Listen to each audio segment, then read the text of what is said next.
A educação pelas viagens, né, que é a frase que nos acompanha, que tem sido cunhada ao longo desses 20 anos, é muito, hoje, né, com esse distanciamento, ela fica muito clara.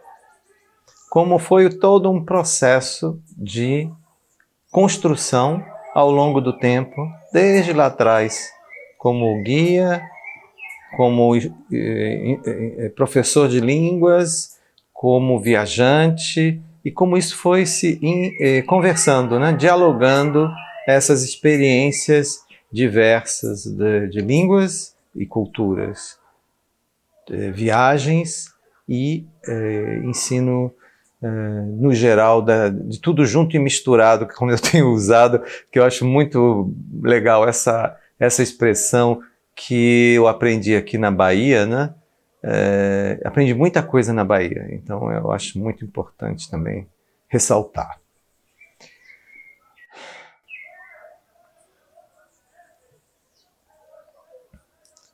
E essa grande viagem, a primeira grande viagem ao exterior, para ampliação de conhecimento, conhecer in loco a realidade de cada cultura, que hoje eu percebo que foi o meu Grand Tour, né? Essa minha viagem à Itália, à França, à Espanha, à Tunísia, foi meu Grand Tour, né? Interessante que eu não tinha ainda feito essa relação, estou fazendo ela agora. E realmente é isso, né? Eu aprendi muito aqui no Brasil, tudo eu aprendi aqui. As línguas todas, quando fui para a Europa, eu já tinha concluído todas as formações, menos o alemão, porque o alemão é mais complexo, eu ainda estou no intermediário, mas francês, inglês, italiano, eu já tinha concluído tudo aquilo que era possível fazer no Brasil. E quando eu tenho essa oportunidade na Europa de, com o meu conhecimento de línguas, mergulhar nas culturas, e além disso, com o meu conhecimento e prática de guia de turismo no Brasil, local, eu amplio para o guia de excursão internacional, e essa experiência na Tunísia que você retomou aqui, que foi realmente, eu acho que foi onde eu consegui colocar, dentro da estrutura do Clube Mediterrâneo, todos esses conhecimentos em prática constante. Todas as línguas, porque os grupos eram mistos, todas as minhas práticas e técnicas de guiamento, que já eu percebia que desde o início eu tinha o conceito do acolhimento em mim, que eu já conversei sobre isso. Então ali eu acho que foi essa possibilidade, mesmo num tempo curto, de colocar tudo isso em harmonia, em sintonia, e que foi me dando essa possibilidade de continuar, né? E de perceber muitas coisas que ao longo de um ano, nessas trajetórias todas, eu me dei conta que o meu lugar não era lá, mas sim aqui. E que eu fui para fazer esse meu Grand Tour, estabelecer relações, aprofundar conhecimentos, praticar as línguas e voltar ao meu país para compartilhar essa experiência. Então, aí eu comecei a ter essa clareza, que o meu lugar não era no exterior, mesmo tendo todas as condições de ficar. Passaporte, cidadania italiana, europeia, poderia fazer o que eu quisesse, se eu quisesse.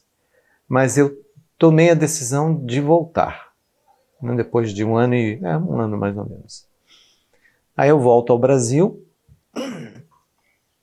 e na retomada das minhas atividades surgiu a oportunidade no ano seguinte, até menos, não levou um ano, de passar um tempo na Alemanha. E aí foi a minha segunda viagem mais extensa, que durou 9 meses, nos anos 90. 90? Sim, anos 90, porque foi exatamente naquele período conturbado do país em que tivemos o plano Collor, e todo mundo com dinheiro confiscado, e eu já estava preparando a minha viagem e eu tinha o meu dinheiro já cambiado em dólar. Então, isso não prejudicou a minha ida. E eu fui, né? E aí foi outro grande mergulho numa linha totalmente diferente da latina, né? Num país de língua latina, vindo de origem italiana, língua latina, mas já vinha estudando o alemão, que é a linha do saxã, da linha anglo-saxã. Então eu falei, bom, surgiu a oportunidade, vamos, né? E aí eu fui, parti, eu acho que foi no mês de abril ou maio, foi maio de 90, e voltei em dezembro de 90. E foi outra experiência bastante profunda, porque a primeira sensação que eu tive quando eu cheguei, mesmo entendendo, tendo estudado 5 anos de alemão, não sei se pelo cansaço da viagem, que foi uma viagem muito longa, com dinheiro curto, a gente faz aquelas viagens meio que de volta ao mundo para chegar, e nessa época eu fui com uma companhia aérea que fez escala, eu acho que em Dakar, depois Bélgica, e até chegar em Frankfurt, e depois de lá pegar o trem para ir para Munique. Foi um desafio essa. Primeira sensação que eu tive era, vou voltar, não estou entendendo nada, era uma estranheza. Eu acho que era fruto do cansaço, de muita coisa. O que me deu tranquilidade foi que todo mundo falava inglês e as placas estavam em alemão e em inglês. Então aí eu não tive tanta, mas a vontade era de me expressar na língua alemã. E não saía uma palavra. E eu falei, mas e os meus 5 anos de estudo da língua alemã, onde estão? Mas aí eu cheguei onde eu ia ficar hospedado, fiquei os primeiros 2, 3 dias meio assim. Eu, na realidade, fui para uma casa em que se falava italiano, então outra dificuldade, era mais fácil falar o italiano. Mas eu falei, bom, eu tenho meu curso para começar, vou começar meu curso e aí a gente vai ver como é que fica. Mas o desejo inicial porque dá um certo medo, não? Poxa, o que eu estou fazendo aqui se eu não consigo, né, nem me expressar ainda na língua? Mas isso se diluiu nos primeiros dias. E aí eu comecei a fazer o curso, a conhecer um pouquinho a dinâmica, a organização, a estrutura, porque realmente a sociedade germânica ela é muito organizada. Se o horário do ônibus, porque eu não morava numa cidade central, eu morava numa pequena cidade para poder chegar a Munique. Mas é perto, mas assim, tinha horários. Então você tinha que chegar naquele minuto exato para você pegar o ônibus, que fazia a correspondência com o metrô, para pegar o metrô. Mas era tudo, era suíçamente cronometrado, se assim eu posso dizer.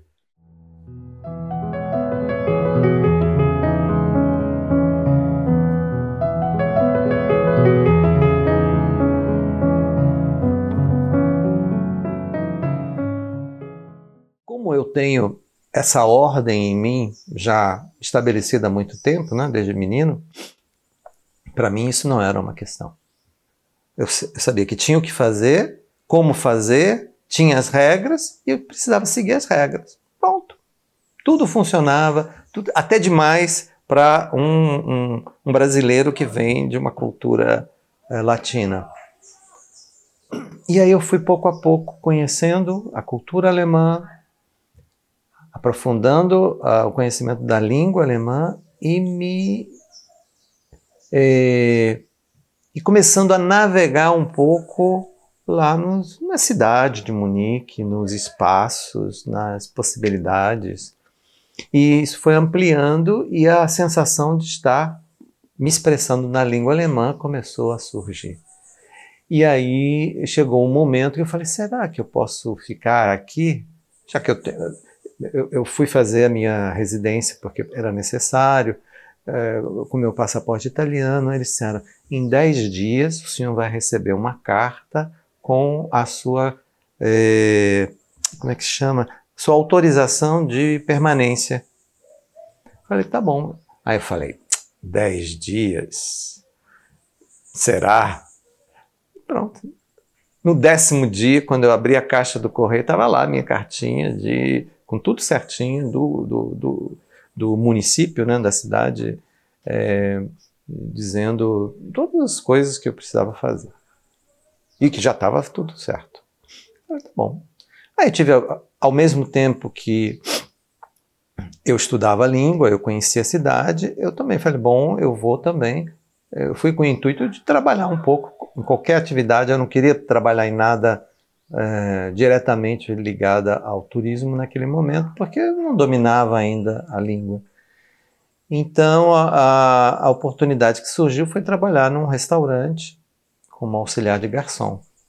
Tá? Eu acho que eu tive essa experiência mais forte, né, de entender a dinâmica do funcionamento, não só de uma estrutura de serviços, né, de prestação de serviços, que está dentro do campo do turismo, que eu já conhecia de outra forma, mas eu conhecia do lado do cliente, e do cliente que leva grupos aos restaurantes. Ali eu estava do lado de dentro. Quem prepara a sala, quem prepara todos os utensílios para se fazer o serviço. Era um restaurante de italianos, mas que atendia público alemão. Então eu fiquei como auxiliar de garçom, porque eu também não dominava a língua, então eu não conseguiria fazer um pedido ainda em língua alemã.